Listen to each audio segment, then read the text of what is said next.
Hello friends, आपका स्वागत है हमारा चैनल लाइफ स्टडी 09 पर, जिससे हो जाएगा आपको अपनी पढ़ाई से प्यार। चलिए शुरू करते हैं आज के टॉपिक से, जो होने वाला है मुगल काल में औरंगजेब। ठीक है, ये जो है बेसिकली हमने जो है मेडिवल इंडियन पीरियड में, या कह लीजिए मुगल इंडियन पीरियड में 6 रूलर्स की बात करनी थी। ये उनमें से 6वां रूलर है और लास्ट रूलर है। इसके बाद जितने भी रूलर्स होंगे वो भी मुगल्स ही होंगे, पर वो लेटर मुगल की कैटेगरी में आएंगे, जिसमें तकरीबन जो है 11 रूलर्स होंगे। ठीक है, तो अब हम बात करते हैं कि इसका टाइम पीरियड क्या है। तो इसका टाइम पीरियड 1688 से 1707 तक है। जन्म कब हुआ?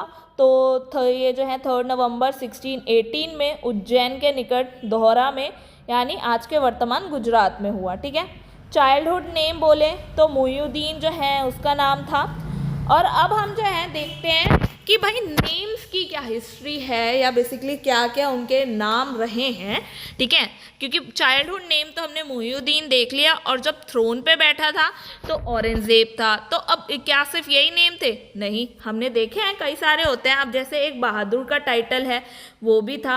अब भाई बहादुर का टाइटल क्यों दिया गया? क्योंकि जो है सुधाकर और सुंदर नामक एक दोनों हाथी थे, उनको इसने कंट्रोल में कर लिया था। जो है औरंगजेब ने कंट्रोल में कर लिया था, इसलिए उनके जो पिता हैं उन्होंने जो है ये उपाधि दी। ठीक है, तो आप बताइए उनके पिता कौन थे? शाहजहां थे ना। तो अब हम बात करते हैं अगले नाम की। तो आलमगीर जो है अगला नाम था। इससे पहले जो है अभिषेक से पहले जो है इसके नाम के जो उपाधि थी, इससे पहले वो आलमगीर की थी। इसे जो है जिंदा पीर भी कहा जाता था। क्यों? क्योंकि ये धार्मिक रूप से बहुत ही कट्टर था। ठीक है, इसी कारण से इसे जिंदा पीर भी कहा जाता था। फिर जो है शाही दरवेश जो है ये भी नेम दिया गया। क्यों? क्योंकि औरंगजेब जो है सीधा साधा जीवन व्यतीत करता था। उसने जो है अपने जैसे पिछले रूलर्स को देखा जाए, जहांगीर को, शाहजहां को, तो अपने लग्जरीज में नहीं, वो जितना है उतने में संतुष्ट रहने वाला, सादा सा जीवन जीने वाला, कोई शराब का नशा नहीं करना। क्योंकि जो इससे पहले रूलर थे सबको जो है शराब की आदत थी, और जहांगीर और शाहजहां तो बहुत ज़्यादा ही नशा करते थे। ठीक है, तो ये जो है बिल्कुल भी शराब का सेवन नहीं करता था, इसीलिए जो है इसे शाही दरवेश भी बोला जाता था। अब बात करें हाजिफ की, जो है हाफिज जो है इसे जो है कुरान के कंठस्थ होने की वजह से जो है बोला जाता था। तो ये सारे तो रहे उसके टाइटल्स या उसके नेम। तो अब हम बात करते हैं कि भाई उसकी शादी किस किस से हुई। जैसे हम भाई सबके बारे में पढ़ते आ रहे हैं कि हमने अकबर के बारे में भी जाना, भाई उसकी बीवी कौन थी, फिर जहांगीर की पूरी लिस्ट देखी थी कि किस किस से शादी हुई थी, फिर शाहजहां की देखी। उसी तरह से हम औरंगजेब का देखेंगे। तो औरंगजेब का भी जो है बीवी थी, एक थी ये दिलरास बानो बेगम, जो 1637 में जिससे शादी हुई थी, जिसका नाम जो है रबिया उद दुरानी भी था, या रबिया बीवी भी जो है बोला जाता था। तो इसी के लिए जो है टॉम ऑफ बीवी, जो महाराष्ट्र में औरंगाबाद में है ना, उसको जो है इसने बनवाया, जो बेसिकली सेकंड ताजमहल कहा जाता है, या उसे कह सकते हैं एक तरह से बदसूरत ताजमहल भी उसे कहा जाता है। ठीक है, अब दूसरी जो है वो है नवाब बाई। ये डॉटर किसकी थी? ये डॉटर थी कश्मीर राजपूतों की। ठीक है, क्योंकि कश्मीर जो हमने देखा था भाई, ग्रैब तो कर लिया था ना, तो वहाँ से जो है उसके 2 जो हैं बेटे पैदा होते हैं, मोहम्मद सुल्तान और मुअज्जम, जो बेसिकली बहादुर शाह फर्स्ट है। ठीक है, और यही जो है इसके बाद जो है औरंगजेब के बाद अगला शासक बनता है। तो आगे हम बात करें जो है औरंगाबादी महल ये थी, और उदयपुर जो है महल, ये इनसे एक बेटा होता है मोहम्मद कामबख्श। ठीक है, और अगर हम बात करें पहली बीवी की, जो हमने ये बात की थी रबिया बीवी की, जिसके लिए उसने बेसिकली एक सेकंड ताजमहल बनवाया था, उसकी डुप्लीकेट बनवाई थी, जिसको एक तरह से बदसूरत ताजमहल कहा जाता है। उससे जो है उसके 2 बेटे हुए थे, एक तो मोहम्मद अकबर और एक मोहम्मद आजम शाह। ठीक है, आगे हम बात करें कि भाई ये तो हमने देख लिया उसके बेटे, 1 2 3 4 5। ठीक है, 5 बेटे। अब इसी तरह जो है 5 पुत्रियां भी थी। तो 5 पुत्रियों में जो पहली पुत्री थी ज़ैबुन्निसा, वो तो कृष्ण की भक्त थी। फिर ठीक है ज़ीनतुन्निसा बेगम, फिर ज़ुबदातुन्निसा बेगम, फिर ये जो है बदरून नीसा बेगम, और ये पांचवी जो है मेहरून नीसा बेगम। वहीं अब हम बात करें साम्राज्य विस्तार की, तो उसमें जो है शुरुआत होती है असम से, जहां औरंगजेब ने जो है अपने शासन की शुरुआत जो है असम विद्रोह के सैन्य अभियान से की थी, ठीक है, जिसमें जो है 1660 में जो है मीर जुमला के नेतृत्व में बेसिकली जो है गुवाहाटी में 1662 में ओहोमो को से जो है बेसिकली उन्हें संधि करने के लिए मजबूर कर दिया जाता है। ये सैन्य अभियान मुगलों द्वारा किया जाता है। आगे हम बात करें 1663 की, तो मीर जुमला की जब मृत्यु हो जाती है तो उसके बाद जो उसका सेनापति होता है शाइस्ता खां, बेसिकली उसके जो मामा होते हैं, किसके, औरंगजेब के, उन्हें जो है बंगाल का सूबेदार बना दिया जाता है, ठीक है। और 1666 से 67 में जो है अहोम शासक जो चक्रध्वज था उसने मुगलों के खिलाफ जो है काफ़ी सारे उसने मोर्चे किए और बेसिकली उस पर जो है मोर्चों से पराजित किया गया, ठीक है। आगे हम बात करें जाट विद्रोह की, तो औरंगजेब के विरुद्ध जो है पहला संगठित विद्रोह जो था वो आगरा मथुरा के जाटों ने ही किया था, जिसके बारे में बेसिकली हम आगे बात भी करेंगे कि ये जो जाट विद्रोह है और इसमें जो लीड करते हैं आगे चल के जो है जो बहादुर शाह फर्स्ट होता है, बेसिकली इसके बाद जो नेक्स्ट रूलर बनता है वो जो है तरीके अपनाता है कि किस तरीके से जो है मैं बाकी और जो राजपूत ही नहीं बाकी और लोगों के साथ कैसे जो है फ्रेंडशिप बना के अपना एडमिनिस्ट्रेशन को स्ट्रॉन्ग कर सकता हूँ। तो उसमें से जो है ये जाट भी थे जिनसे जो है उसने अच्छे संबंध बनाने की कोशिश की थी, जो बेसिकली यहाँ पर जो है अकबर के टाइम पे, अकबर कह रही हूँ औरंगजेब के टाइम पे बिगड़ गए थे, ठीक है। तो अब इसमें जो है अगर ये विद्रोह हुआ है तो इसके आधार कौन था, बेसिकली इस विद्रोह में कौन कौन शामिल था, तो किसान थे, काश्तकार थे, सतनामी विद्रोह के लोग थे और नेतृत्व कौन कर रहा था, जागीरदार, जमींदार, ठीक है। अब 1669 में बात करें तो यहाँ के जो स्थानीय जाट थे उनमें से जो है गोकुल, उसके नेतृत्व में जो है विद्रोह शुरू हुआ और जो अब्दुल नावी था जो बेसिकली हिंदू मंदिरों को तोड़ रहा था उसकी जो है हत्या करा दी और औरंगजेब ने जो है वहाँ पे सेना भेज दी, ठीक है। और जो है तिलपत के युद्ध होता है जहाँ पे जाट परास्त हो जाते हैं और गोकुल को वहीं पे मार दिया जाता है, ठीक है। पर विद्रोह जो है इस दबता नहीं है कि भाई अगर गोकुल मर गया है तो विद्रोह दब जाए, नहीं। वो जो है 1666 में जो है जाटों ने राजा राम के नेतृत्व में विद्रोह शुरू कर दिया, मतलब लीडर बदल दिया, ठीक है। तो इस लीडर ने बेसिकली ये राजा राम जो था इसने क्या किया, अकबर का जो मकबरा था सिकंदरा में जो हमने पहले पढ़ा था उसमें जो है बेसिकली अकबर की कब्र वहीं पर ही है ना, वहीं पर तो उसे दफनाया गया था। तो उसने क्या किया, अकबर की जो कब्र थी उसको खोला और जो अकबर की हड्डियाँ थी उनको जला दिया, ठीक है। तो अब भाई उनके में तो हड्डियाँ नहीं जलाई जाती ना, उन्हें तो दफनाया जाता है, उन्होंने यहाँ पे जो है उसकी हड्डियाँ निकाल के जला डाला। तो अब भाई 1688 में राजा राम जो है एक युद्ध में हत्या, बेसिकली युद्ध में ही उनकी हत्या हो गई। तो 1688 में उनका जो भतीजा था चूरामन, उसने जो है जाटों का नेतृत्व संभाला और बेसिकली हम देखते रहे ना तो ये विद्रोह जो है औरंगजेब के टाइम तक चलता ही रहा, ठीक है। जिसमें जो है भरतपुर नामक एक स्वतंत्र राज्य की उन्होंने स्थापना भी कर ली इसके बाद में, ठीक है।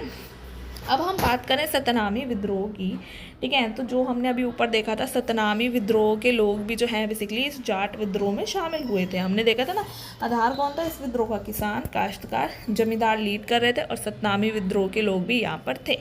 तो अब हम सतनामी विद्रोह की बात करें तो ये जो सतनामी विद्रोह हुआ इसमें ये 1672 में जो है सतनामी नामक धार्मिक जिलों में रहा करते थे, इसीलिए जो है इसे सतनामी विद्रोह कहा, ठीक है। तो नारनौल और मेवात ये किसानों का बेसिकली ये विद्रोह था, परंतु जो है जाटों के विपरीत यहाँ पे जो है हिंदू जमींदार जो मुगलों के साथ थे, जैसे हमने ऊपर देखा था हिंदू जमींदार जो है जाटों के साथ थे ना, वही उसका जो है लीड कर रहे थे, नेतृत्व कर रहे थे। बट अगर हम सतनामी विद्रोह की बात करें ना तो इसमें जो है बस डिफरेंस क्या है, इसमें जो है जमींदार जो है इनके साथ नहीं थे बल्कि वो मुगलों के साथ थे, ठीक है। अब हम बात करें सतनामी के जो बैरागी थे उनको जो है उनका एक पद था जो अपने संपूर्ण शरीर के बाल को मुंडवा दिया करते थे, जो बॉडी पे जितने भी बाल होते थे, इसीलिए जो है उन्हें मुंडिया भी कहते थे, ठीक है। तो ये एक इम्पॉर्टेंट फैक्ट है इससे रिलेटेड। अब हम बात करें अफ़गानी विद्रोह की, तो अफ़गानी विद्रोह भी 1667 में जो है यूसुफजाई कबीले के सरदार भानु ने जो है विद्रोह शुरू किया, परंतु जो अमीर खां था उसने जो है इन्हें दबा दिया। तो आप देख रहे हो मतलब कितने सारे जो हैं इसके टाइम पे विद्रोह ही हुए हैं, मतलब जितना क्षेत्र इनके पास पहले से था उसी में जो है विद्रोह हुआ है, ठीक है। और औरंगज़ेब जो है भाई दक्कन में जो है बेसिकली वहाँ पे जो है अपना बहुत एक्सपेंशन करता है, बट काफ़ी सारे क्षेत्रों में विद्रोह हो रहा है। तो भाई आप सोच सकते हो कि कुछ ना कुछ ऐसा तो सिस्टम में चल रहा है जिसकी वजह से ना वहाँ के लोग संतुष्ट नहीं हो पा रहे हैं। एक तो जागीरदारी प्रथा तो थी ही, उसका जो है क्राइसिस आ रहा था, वो ऐसे ही कई सारे जो है रीजंस थे जिनकी वजह से जो है बेसिकली वहाँ पे विद्रोह जन्म ले रहे थे, ठीक है। तो अब हम बात करें 1672 में, तो ये जो अफ़गान सरदार थे अकमल खां, उसने जो है वो भी विद्रोह कर दिया, उसने भी स्वयं को राजा घोषित करा, ठीक है, जिसमें खुतबा पढ़ना, सिक्का जारी करना, उसने सब कुछ किया और एट द एंड औरंगज़ेब ने उसका दमन कर दिया, ठीक है, क्योंकि अब भी जो है मुग़ल शासक जो हैं वो काफ़ी पावरफुल हैं, ठीक है। अब हम बात करेंगे इस बुंदेला विद्रोह की, तो बुंदेला विद्रोह में जो है ये तब होता है जब उत्तराधिकारी का युद्ध लड़ा जा रहा था ना, हमने इस पर बात की थी अपने पिछले लेक्चर में। शाहजहाँ से ज़्यादा तो हमने कहीं ना कहीं उत्तराधिकारी के युद्ध के बारे में ही बात की थी, जिसमें काफ़ी सारे वॉर्स जो हैं हुए थे और औरंगज़ेब ने बहुत ही ज़्यादा दिमाग लगाकर जो है बेसिकली जो है थ्रोन को पाया था, क्योंकि थ्रोन जो है एक्चुअल में दारा शिकोह को मिलना था, पर दारा शिकोह को ना मिल पाए, इसलिए उसने काफ़ी कूटनीति अपना के जो है खुद को शासक बनाया। तो इस समय जो है दारा से बदला लेने के लिए उसने जो है चंपत राय और जो है ओरछा ने, उन्होंने जो है औरंगज़ेब का जो है बेसिकली साथ दिया, क्योंकि भाई वो हुआ था ना ऊपर हमने देखा, तो इसीलिए उन्होंने जो है पंचहजारी मनसब जो है या सम्मान सूचक खिताब जो है उन्हें दिया, ताकि भाई वो हमारे साथ हो। और फिर इस विद्रोह में बेसिकली मुग़लों ने जो है आक्रमण कर दिया और आत्महत्या कर ली इस चंपत राय ने। तो अब छत्रसाल जो है इसके बाद का जो बेसिकली संभालता है कमांड 1705 में, औरंगज़ेब से जो है बेसिकली अब एट द एंड संधि कर लेता है और जो है 4000 की मनसब और राजा की उपाधि ले लेता है, ठीक है। और 1707 में जाके जो है जब औरंगज़ेब की मृत्यु हो जाती है तो बुंदेलखंड के एरिया में खुद को आज़ाद घोषित कर देता है, ठीक है। तो अब हम बात करें भाई बुंदेलों के बीच में पहला बार जो संघर्ष जिसके साथ हुआ था वो था मधुकर शाह, ठीक है, उसके समय पर हुआ था, ना कि भाई ये जो हम पढ़ रहे हैं चंपत राय का, ठीक है। ये बेसिकली उस टाइम का है जब दारा से वो बदला लेना चाह रहा था, उत्तराधिकार का युद्ध लड़ा जा रहा था, ठीक है। तो आगे हम बात करते हैं अकबर का विद्रोह। तो देखो ये अकबर वो अकबर नहीं है जो भाई जलालुद्दीन अकबर की बात करते हैं जिसने जजिया कर हटाया था, तीर्थ यात्रा कर हटाया था, ठीक है। ये वो वाला अकबर नहीं है, ये उसका ही बेटा, मतलब जहांगीर कह रही हूँ, औरंगज़ेब का ही बेटा है, ठीक है, शहज़ादा अकबर। हमने अभी ऊपर देखा था ना, अभी दिखा देती हूँ आपको, ये नाम हमने देखे थे, इसमें हमने देखा ना, ये रहा मोहम्मद अकबर, किसका बेटा था, ये रबिया बीबी का, ठीक है। तो ये अकबर इसने कर दिया था विद्रोह। तो जो ये शहज़ादा अकबर था इसने भी 1681 में जो है मारवाड़ के राठौर और मेवाड़ के शासकों के साथ मिलकर जो है खुद को स्वतंत्र बादशाह घोषित किया और औरंगज़ेब के खिलाफ विद्रोह कर दिया। अब भाई आप अभी तो करेंटली औरंगज़ेब ही है शासक, तो उसके खिलाफ विद्रोह करोगे तो वो कुचलेगा ही, है ना। तो अब ये जब असफल हुआ, कुचलने की कोशिश की गई, तो ये शंभाजी के पास चला गया, मराठों के पास हेल्प के लिए चला गया, बट वो जब तक जाता ना औरंगज़ेब वहाँ पहुँच चुका था, जिसके कारण उसे फारस में भागना पड़ा बच के कि भाई मैं यहाँ ज़्यादा वक्त रह नहीं पाऊँगा। और जैसे ही वो फारस गया तो वहाँ पे जाके जो है उसकी मृत्यु हो गई, तो काम तो उसका ख़त्म। अब हम बात करते हैं सिख विद्रोह की। तो ये ही एक ऐसा विद्रोह था जो धार्मिक कारणों से शुरू हुआ था, बेसिकली धार्मिक कारणों से होने वाला पहला एकमात्र विद्रोह था, ठीक है। और इस विद्रोह के विभिन्न कारणों से जो है ये शुरू हुआ था, जिसमें हम बहुत सारे रीजंस देख सकते हैं। इवन हमने ये भी देखा था जो है इन सिखों के साथ जो रिलेशन है ना वो पहले से काफ़ी ज़्यादा ख़राब चल रहे थे, यहाँ तक जहांगीर के काल से चल रहे थे, जब रिवॉल्ट किया था खुसरो ने, ठीक है, जहांगीर के बेटे ने। जैसे अभी अकबर यहाँ पे हमने ऊपर देखा उसने रिवॉल्ट किया, वैसे उनके बेटे खुसरो ने रिवॉल्ट किया था 1606 में। तो इस विद्रोह को दबाने के लिए बेसिकली उसने पूरी ताकत लगाई थी, और उसमें जो उसका साथ दिया था पांचवें गुरु अर्जुन देव ने दिया था, इसीलिए उनको मरवा दिया था, है ना। तो एक यहाँ से राइवलरी शुरू हो गई थी। दूसरी जो है हमने देखा था शाहजहाँ के टाइम पे भी जो है इन सिखों के साथ जो है बेसिकली रिलेशंस काफ़ी ख़राब हुए थे। जो हमने देखा था हरगोविंद सिंह के खेमे में उनका फेवरेट तोता उड़ता हुआ आ गया था, देने से इनकार कर दिया था। गोविंदपुर नगर के व्यास नदी के तट पे जो था उसे बनाने को लेकर जो प्रश्न उठा हुआ था। तो ओवरऑल रिलेशंस पहले से ही ख़राब चल रहे थे। और यहाँ तक कि जो सिखों के जो छठवें गुरु थे हरगोविंद सिंह, उनके नेतृत्व में इसी वजह से जो है पहली बार आत्मरक्षा के लिए हथियार उठाने का जो है उन्होंने निर्णय लिया। और औरंगज़ेब के विरुद्ध जो है सिखों का विद्रोह की बात करें तो वो 1675 में शुरू होता है, ठीक है। वो सब तो पहले हुआ था। तो इस समय जो है गुरु तेग बहादुर को जो है प्राण दंड दिया, और उनके साथ उनके 5 शिष्यों को। तो भाई कौन कौन थे? तो मतीदास, गुरदिता, उमा, चीमा, दयाला, इन सबको भी प्राण दंड दिया गया, ठीक है। जिसमें अब जो 10वें गुरु थे गुरु गोविंद सिंह, उसमें जो है 1678 में मखोवाल के समीप जो है आनंदपुर, उसकी स्थापना उन्होंने की, मुख्यालय बनवाया, ठीक है। और 1699 में उन्होंने खालसा की स्थापना करी, जो बेसिकली सिख धर्म को पूरी तरह से सैन्य स्वरूप देने में जो है बेसिकली कारगर आया। वो तरीका था जिसमें बेसिकली ट्रांसफॉर्म हो गई थी, उनका धर्म पूरी तरह से सैन्य स्वरूप ले चुका था। जिसमें आगे चल के जो है ये 1688 में भगनी का युद्ध होता है, जिसमें गुरु गोविंद सिंह और पहाड़ी सेना श्रीनगर के फतेह शाह के बीच में होता है, जिसमें गुरु गोविंद सिंह जीत जाते हैं और ये हार जाते हैं। इसी तरह आगे जो है 1690 में नादौन का युद्ध होता है। इस युद्ध में भी जो है शाही सेना के खिलाफ जो है गुरु गोविंद सिंह ने पहाड़ी राजाओं का साथ दिया। अब 1704 की बात करें तो इस समय सरहिंद के मुग़ल सूबेदार जो थे वज़ीर खां, उसने आनंदपुर पे किया आक्रमण, और वहाँ से जो है अब उनके 2 पुत्र जो हैं जोरावर और फतेह सिंह, इन्हें जो है इस्लाम स्वीकार करने के लिए बहुत ज़्यादा ज़बरदस्ती की गई कि अब आपको इस्लाम स्वीकार करना ही पड़ेगा। तो जब वो ऐसा नहीं करते हैं, वो ये चीज़ के लिए नहीं मानते हैं कि भाई हम जो है इस्लाम स्वीकार नहीं करेंगे, तो वज़ीर खां जो था उसने उन्हें ज़िंदा ही दीवार में चुनवा दिया था। तो आप देख सकते हो रिलेशंस कैसे अच्छे होंगे, है ना। तो आप टेंशन नहीं लीजिए, हम अलग से सेपरेटेडली सिख एम्पायर भी पढ़ेंगे, तब आपको जो है और डिटेल में इन सब के कॉजेस, बैकग्राउंड सब कुछ क्लियर होगा कि भाई ऐसा क्यों हुआ, कैसे हुआ, ठीक है। अभी तो हमने उनसे रिलेटेड जितने भी फैक्ट्स थे उनको कवर किया। तो आगे हम बात करें तो ये चमकौर का युद्ध जो है उस समय होता है, जिसमें गुरु गोविंद सिंह और जो मुग़ल सेना है उनके बीच में एक संघर्ष होता है, जिसमें उनके जो 2 अन्य पुत्र हैं अजीत सिंह और जुआर सिंह, उनको भी शहीद होना पड़ता है।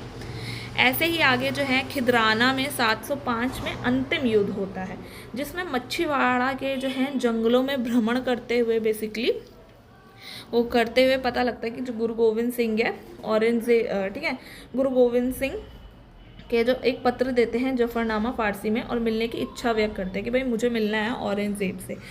पर 1707 में हो जाती है उसकी मृत्यु हो जाती है। तो अब आगरा में जो नया बादशाह बनता है बहादुर शाह फर्स्ट, वो उससे मिल लेते हैं।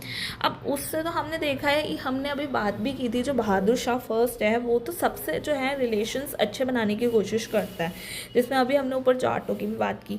ऐसे ही जो है सिख भी होते हैं, राजपूत भी होते हैं, ठीक है।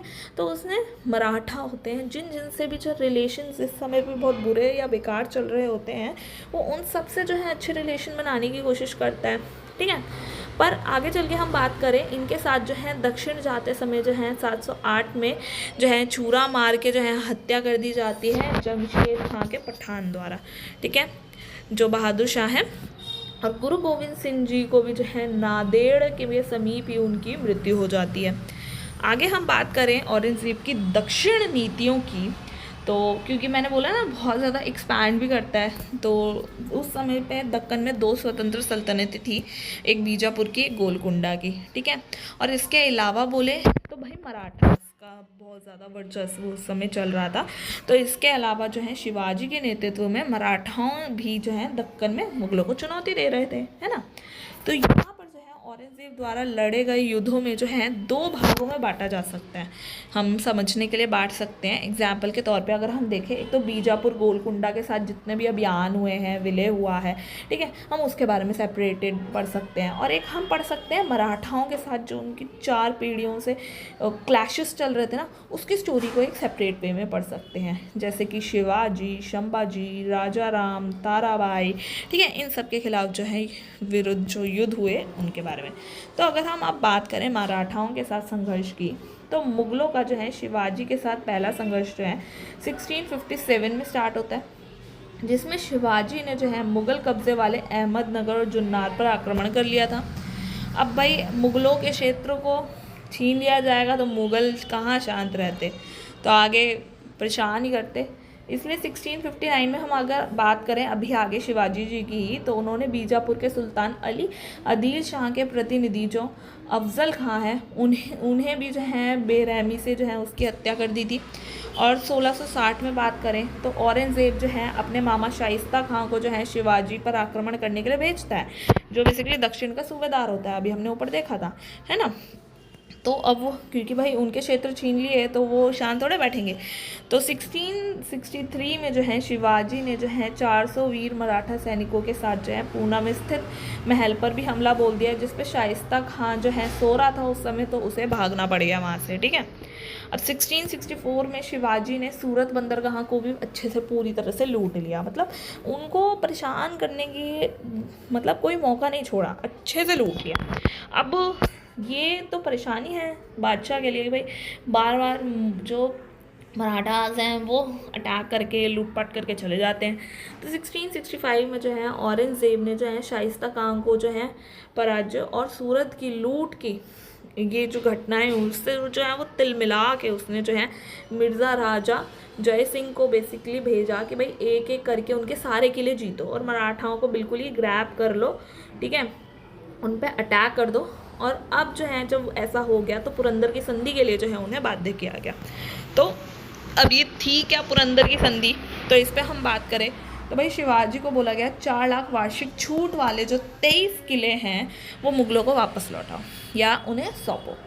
तो रायगढ़ सहित जो 12 किले हैं वो शिवाजी के पास ही छोड़ दिए जाएंगे, ठीक है। और बीजापुर के विरुद्ध जो मराठा हैं वो उनकी मदद करें, मुगलों का साथ दें, ठीक है। और भाई पुत्र संभाजी को जो है 5000 मनसब दे दी जाएगी, जो हमने बात की थी काफ़ी हाई मनसबों में से एक हुआ करती थी।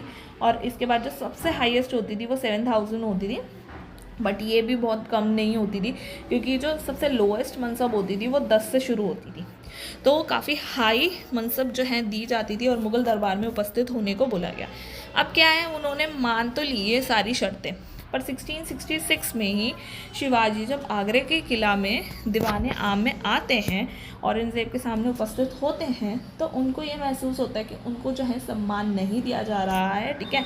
और जब ऐसा होता है तो वो वहीं से बाहर चले जाते हैं और वो चले गए, उनको गुस्सा आया कि भाई औरंगज़ेब ने हमें रिस्पेक्ट तो दी नहीं है।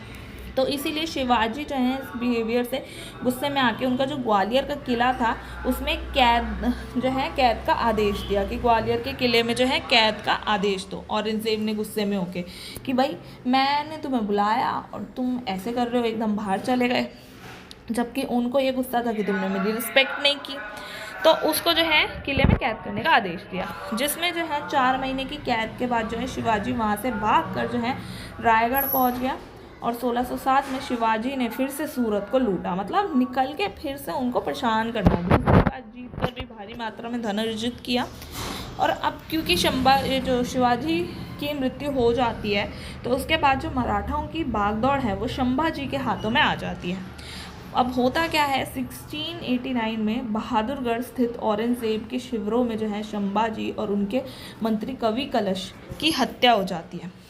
अब हत्या हो गई तो किसी और को कमांड संभालनी पड़ेगी, तो राजा राम जो है अगली कमांड संभालते हैं। शिवाजी के सेकंड पुत्र जो होते हैं मुगलों के विरुद्ध जो है मुग़ल मराठा युद्ध या बेसिकली मराठा स्वतंत्रता संग्राम को बनाए रखते हैं, आगे कंटिन्यू करते हैं। इसलिए हम देखते हैं औरंगज़ेब की जो दक्कन की नीति थी उसके बारे में ये कहा जाता है कि जिस प्रकार से स्पेन के नासूर ने नेपोलियन को नस्तेबूत कर दिया, उसी तरह जो है दक्कन के नासूर ने औरंगज़ेब को नस्तेबूत कर दिया, ठीक है। अब हम उसकी बात करें कि धार्मिक नीतियों की, कि उसकी धार्मिक नीति क्या थी, तो औरंगज़ेब का जो है वो एक कट्टर सुन्नी था, ठीक है, जो बेसिकली कुरान पर ही अपना शासन करना को जो है आधार मानता था। तो हम मुख्य लक्ष्य क्या था, भारत में जो है दारुल हर्ब से कहाँ तक ले जाना है, दारुल इस्लाम तक। बेसिकली अब ये दारुल हर्ब क्या होता है, काफिरों का देश, जिसमें बेसिकली नॉन इस्लामिक पीपल रहते हैं, ठीक है। तो उसे किस में कन्वर्ट करना है, इस्लाम के देश में, बेसिकली जहाँ पे सारे इस्लामिक पीपल्स रहते हैं, तो उसमें कन्वर्ट करना है, ठीक है। तो अब औरंगज़ेब ने जो है यहाँ तक कि सिक्कों में जो कमला होती थी उसको उत्कीर्ण करवाना भी बंद कर दिया। पर अब पॉइंट उठता है कि जहाँ यहाँ पे भाई कुरान को बेस मानते हैं शासन करने के लिए, तो भाई यहाँ पे ये कमला उत्कीर्ण कराना बंद क्यों किया। तो देखो उसका रीज़न ये था, उसने ये सोचा कि भाई ये जो है सिक्के तो सभी के पास जाएंगे, चाहे वो इस्लामिक हो ना हो, क्या है क्या बता, वो हिंदू हो, सिख हो, इस कौन मतलब कोई ईसाई हो, इस समय जो भी हो, ठीक है, किसी भी रिलीजन का हो, किसी और के हाथ में भी जाएगा, गैर मुस्लिम जैसे हम कह सकते हैं, अब उनके पास जाएगा तो भाई वो जो है इसकी रिस्पेक्ट नहीं कर पाएंगे, या वो नहीं जानते कि किस तरीके से जो है उनको रिस्पेक्ट किया जाता है। तो इसीलिए जो है उनके हाथों में जाके ये जो है अपवित्र ना हो जाए, इसलिए कमला का उत्कीर्ण कराना उसने बंद कर दिया। तो अब हम देखते हैं कि उसने क्या क्या बंद कराया अपने शासन में। सिक्कों पर कमला खुदवाना तो बंद कर दिया, पारसी त्यौहार नारोजी का भी आयोजन बंद कर दिया, सार्वजनिक संगीत समारोह बंद कर दिए, झरोखा दर्शन बंद कर दिया, तुलादान बंद कर दिया, जो बेसिकली अकबर ने शुरू किए थे। अब 1663 में सती प्रथा पे प्रतिबंध भी लगा दिया, तीर्थ यात्रा कर शुरू कर दिया। 1668 में दशहरा, दीपावली, होली, इन सब पे भी प्रतिबंध लगा दिया। 1679 में जजिया कर वापस लगा दिया, ठीक है। वहीं हिंदू विद्यालयों में, यहाँ तक हिंदू विद्यालय और जो मंदिर हैं उनको तोड़ने का आदेश भी दे दिया। एग्जाम्पल के तौर पे देख सकते हैं मथुरा में केशव राय मंदिर, गुजरात का सोमनाथ मंदिर, बनारस का विश्वनाथ मंदिर, इन सब को ध्वस्त करवा दिया। और क्या किया, जनता जो है शरिया के अनुसार ज़िंदगी जी रही है या नहीं, इसे जानने के लिए जो है मुहतसिब जो हैं अपॉइंट किए। सिंहासन पर बैठते ही औरंगज़ेब ने लगभग 80 करों को जो है बेसिकली हटाया, जिसमें जो है शहदारी, पानदारी, बेसिकली परिवहन कर और चुंगी जैसे विभिन्न प्रमुख जो स्थानीय कर थे वो थे इसमें, और जो आबाद था उन्हें आबाद कहा जाता था। अब हम बात करें उसकी राजपूत नीति की, तो राजपूतों से उसको हमेशा भय रहता था।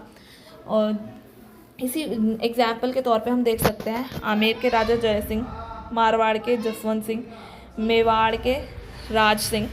तो इसलिए जो है 1679 में मारवाड़ के शासक जसवंत सिंह की जब मृत्यु हुई, इसके बाद औरंगज़ेब ने मारवाड़ पे जो है मुग़ल साम्राज्य में मिला लिया। तो बेसिकली उसको जब तक उनसे डर था तो भाई बिल्कुल ही न्यूट्रल, पर जैसे ही लगा कि भाई जसवंत सिंह तो अब गए, पॉलिटिक्स वीक हो गई, तो अब जो है अच्छा फ़ायदा है, अब जो है मुग़ल साम्राज्य में मिलाओ, मतलब इससे पहले कोशिश नहीं की, ठीक है। तो एट टाइम जसवंत सिंह के जो सेनापति थे दुर्गादास, तो ये जो है औरंगज़ेब के बेटे जो शहज़ादा अकबर थे उसके संरक्षण में शंभाजी के पास भी पहुँचे कि भाई हमें जो है हमारे से सत्ता छीनी जा रही है वगैरह।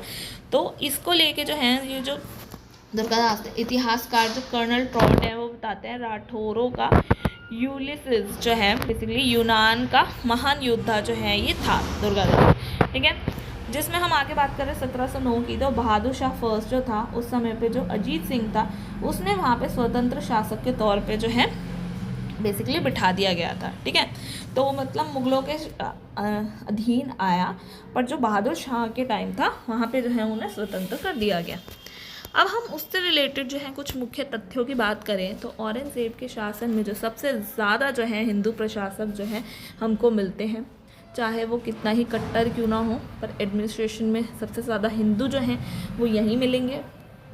कुरान की आयतें लिखकर कमला, तो ओवरऑल देखें हम ये जो दुर्गादास था, ठीक है, इसको जो है इतिहासकार कर्नल टॉड ने जो है राठौरों का यूनिसिस कहा, बेसिकली यूनान का महान योद्धा, ठीक है।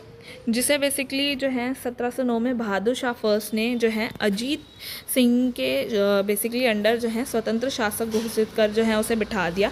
तो एक तरह से देखें हम, पहले तो भाई आ गया मुग़ल साम्राज्य में, पर जैसे ही नेक्स्ट रूलर आया मुग़ल बादशाह बहादुर शाह फर्स्ट, तो उसके काल में जो है इन्हें स्वतंत्र कर दिया। अब उससे रिलेटेड अगर हम कुछ इम्पॉर्टेंट फैक्ट्स की बात करें तो जो है औरंगज़ेब के शासनकाल में सबसे ज़्यादा हिंदू शासक प्रशासक मिलते हैं, ठीक है। जहाँ हम देखते हैं इतनी कट्टरता होने के बावजूद भी सबसे ज़्यादा प्रशासक यही मिलते हैं।